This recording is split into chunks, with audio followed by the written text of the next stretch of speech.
Hello everyone, it's been a while now, so I thought I'd just upload this. I've not been baking that much in the past few weeks, and mainly because of busy things in life. So I thought we would just attack some relatively simple locks, just so that I can get back in shape again, because I'm really out of form with my picking, and we don't want that. So what you see in front of you is an Assa DP. This lock here is not the hardest Assa in my opinion, one of the easier twins. So I thought we would just get to picking this thing here and try some. I'm just gonna get it. I've not picked this lock here on my channel actually, so this is the first time you're seeing it. I do not have a key for this lock. I want to mill out the key for this lock, so I may do that in another video, but at the time being I do not have the key, so I cannot show you the lock actually working, but I do assure you it does work. Well, it's supposed to work if you have the key, but it's a functional lock. A little fun little fact about these locks is that the sliders cannot be more than 3 positions away from each other. That's because when the key is inserted, the angle of which you're raising and lowering the sliders is too steep to actually be effective, I guess. It gets too steep, and you either can't get the key in or you can't take it out. Both of which is not very good for a lock that's supposed to be used, so that is why. Of course, you will never find a key with that flaw, but it would be fun to try out. Okay, so the sidebar on this thing here and the drivers, they pretty much bind at the exact same time, making it such that sort of have to juggle back and forth, but other than that it's just sliders with false gates and barrel spools, so it's not the worst lock in the world. That being said, they do take a little bit of time, these ones.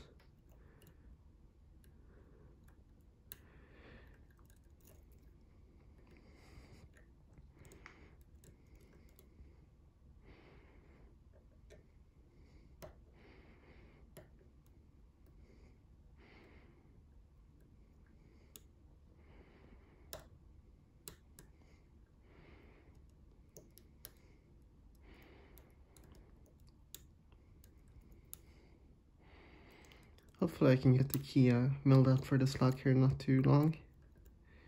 That will be a very fun project, which I'm probably going to post on YouTube.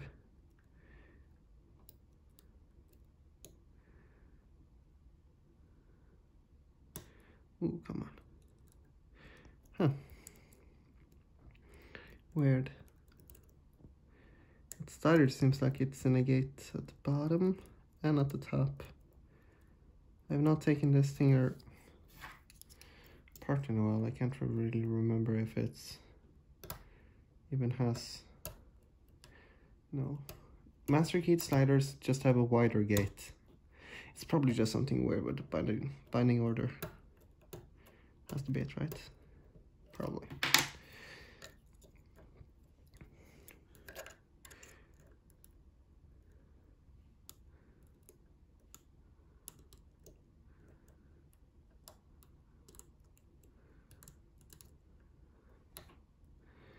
So about the classic picks, the profile picks that I have been making for a while.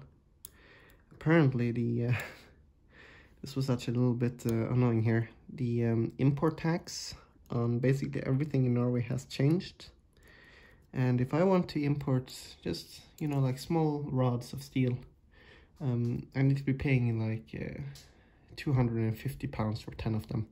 And the item cost is just like £50, British pounds. And that's just completely ridiculous. I've usually been ordering them for £50 for 10 of them. Now it's like 200 for 10. So that's a bit annoying. Well, shame I was practicing parting on the lathe and those, so that's not good. Okay, so we're getting not really a lot of talking from the sidebar now. I'm going to move on to drivers. Just go ahead and be picking those one after another. It's in there. You really want to get them to the waist because of the high tolerances. If you just get them to like the waist of the barrel, that puts complete refined torque on the sidebar.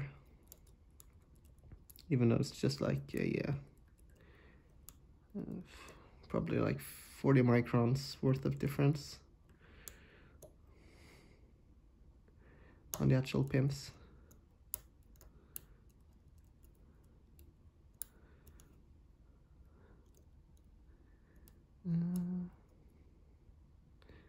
Let's see here now. I do believe that most of it is picked on the sidebar. It's easy to tell actually. If you feel very refined clicking in the drivers, there's a good chance you've set the sidebar. I do not think I've set the sidebar here. So we're just going to go through here a little bit, just jiggling all of them.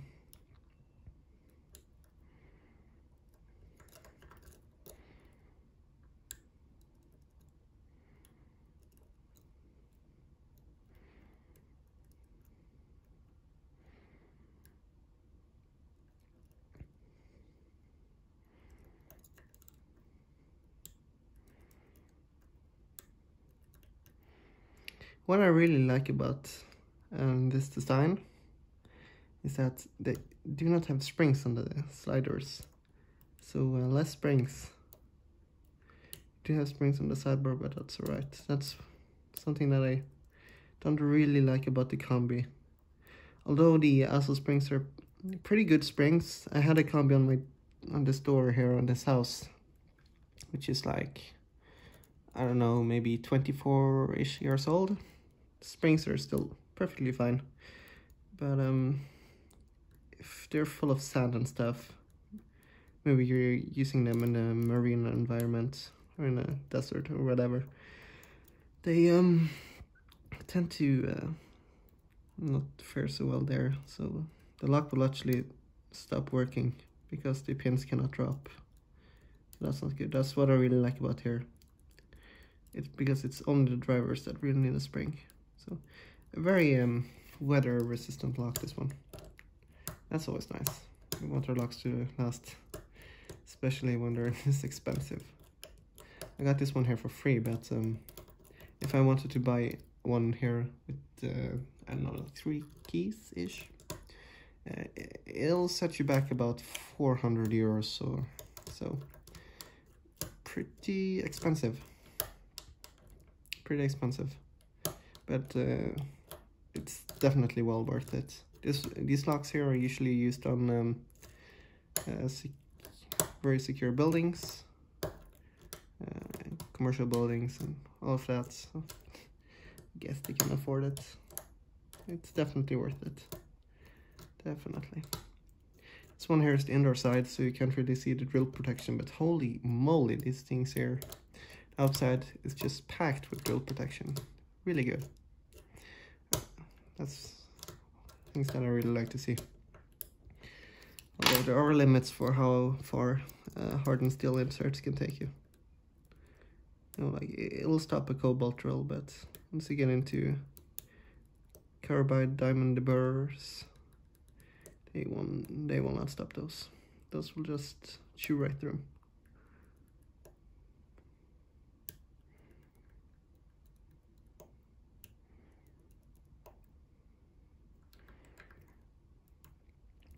which is actually what the locksmiths are using. It looks like a deburring tool that you'd maybe use on a mill or something, except that I use them in a drill.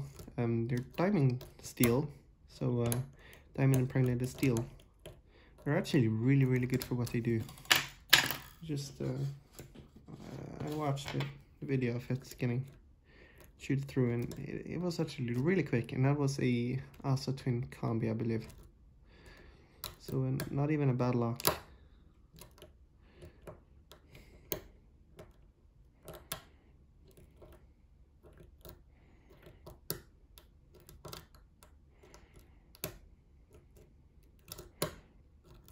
And also they don't always harm the casing, so maybe you can salvage the casing. I don't know. Maybe it will scrape the finish, but that's alright. Okay, something is definitely not good with the sidebar. So 1 is loose, 2 is loose, 3 is loose, 4 is loose, 5 is stuck. Come on, 5.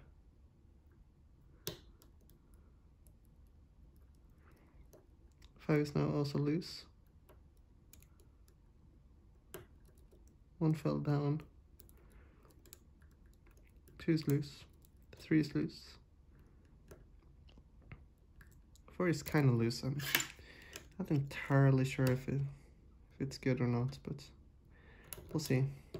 I could maybe try to move it a position or two. Just gonna see here now. So 4, I'm definitely out of shape with my picking. 6 is set. 7 is set. 8 is set.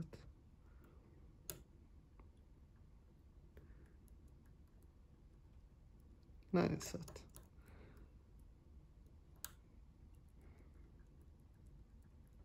Is set, so should all be set here now. Yeah, I can feel it now. So you could probably hear it through the camera. Can you hear those sharp clicks? That should mean that the sidebar is set, or I'm just being pranked by the lock, which they do like to do actually. They do like to prank.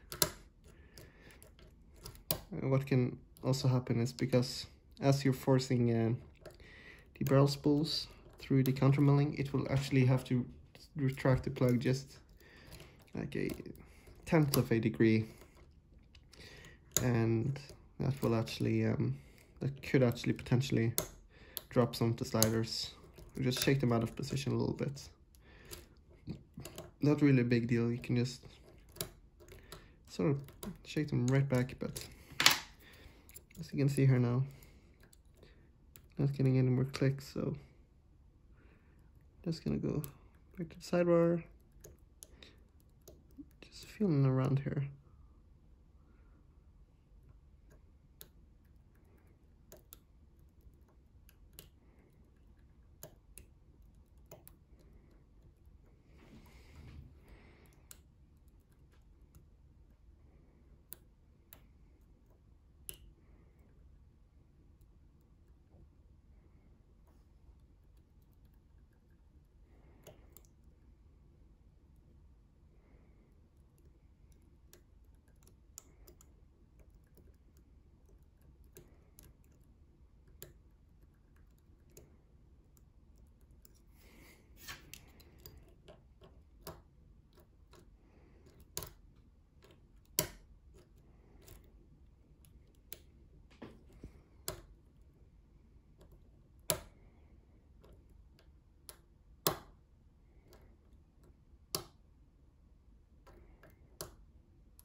should all be good in the sidebar.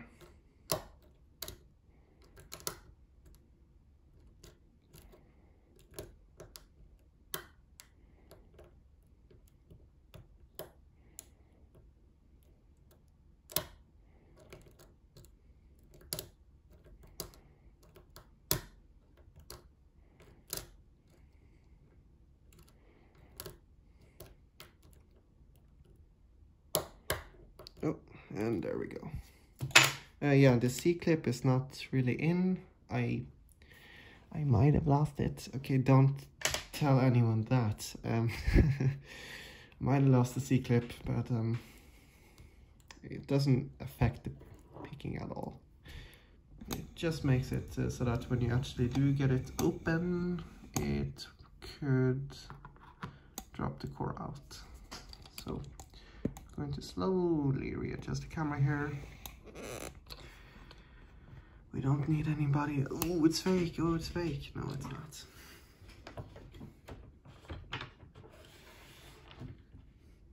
I've had enough of that in my time.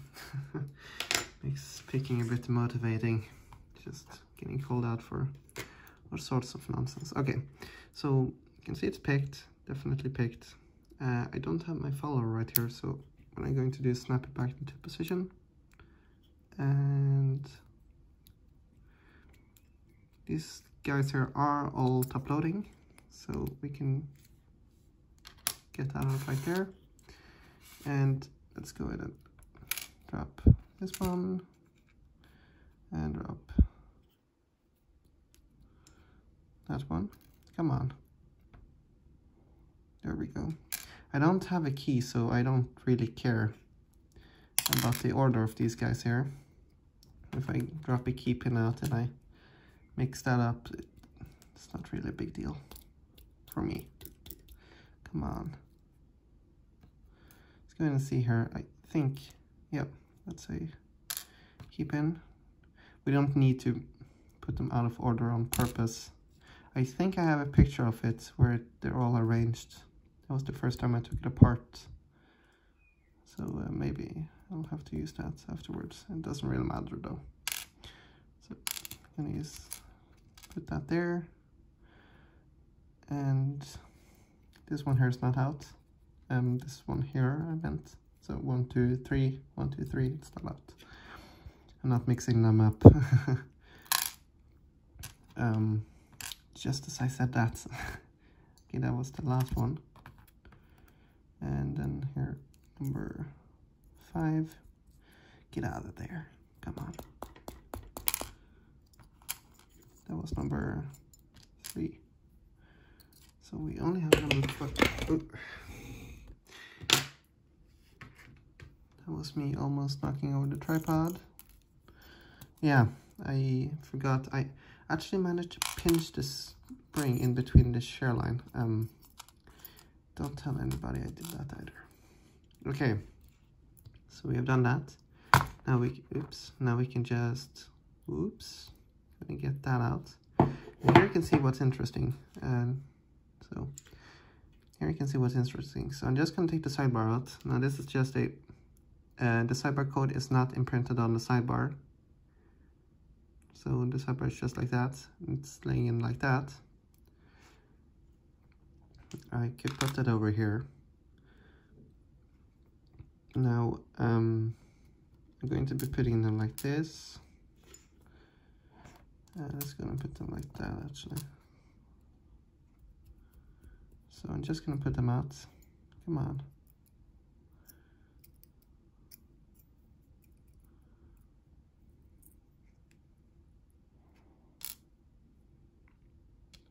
Just like that. And we'll go and chat a little bit about this once I get them all out. Because this is actually a really cool locking system. It was invented by Ruko quite a while ago, until Assa started making it. And Assa really did a good job copying them. Assa has always been copying. I believe they invented the twin combi system, or it was Trioving. I'm not really sure about that one, don't quote me there. But they've been really good at copying things. They've not really been good at being original,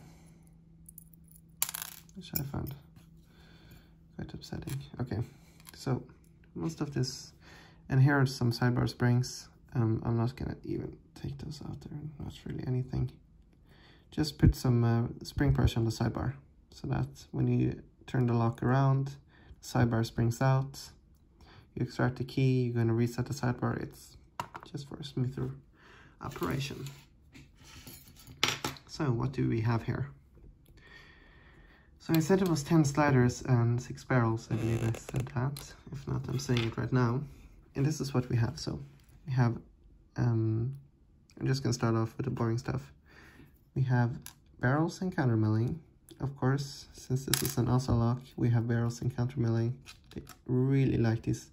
And these pins here, as you can see here, the countermilling is set up in a way that you actually have 3 possible clicking places if you were trying to rake this. So you put it first get stuck like down here, then almost at the shear line, and then at the shear line, and overset obviously. So you sort of have 4. And that makes bump keying extremely difficult, like ridiculously difficult, because you have, I don't know, like 1, 2, 3, 4, 5, 6 to the power 4 different sort of positions. And then you also need to get them to the correct height, and you need a sidebar in. You can bump this if you have the sidebar code correctly. But this is not going to get bumped anytime soon, or raked for that matter. The next part here, and all, of course, key pins are just standard. Also key pins. Stainless steel so that they're a pain to drill through, but nothing more than that. Next off, we have the sliders here. Now these looks like just standard sliders with no false gates. And let me tell you that is completely wrong. They do have false gates, but they're more like serrations. But they do make a really big difference because, as you can hear, there it sets, but you can, they really do bind up. So there are good false gates, but not that good. But the big part is that they are actually right next to each other. So they're into each other like that. What happened, I'm sorry, you cannot see at all. So they're into each other like that. And what happens is that when you move one of them, the other one also wants to move with it.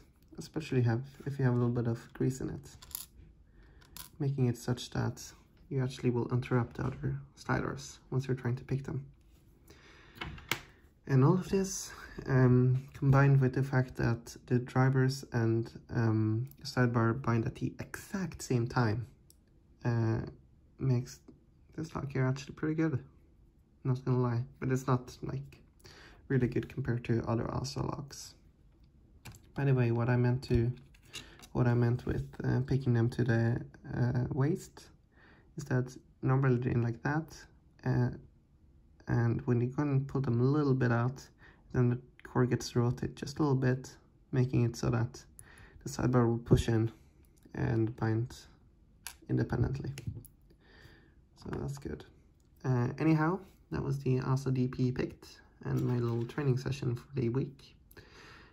Thank you a lot for watching, and good luck with your next picking project. Goodbye.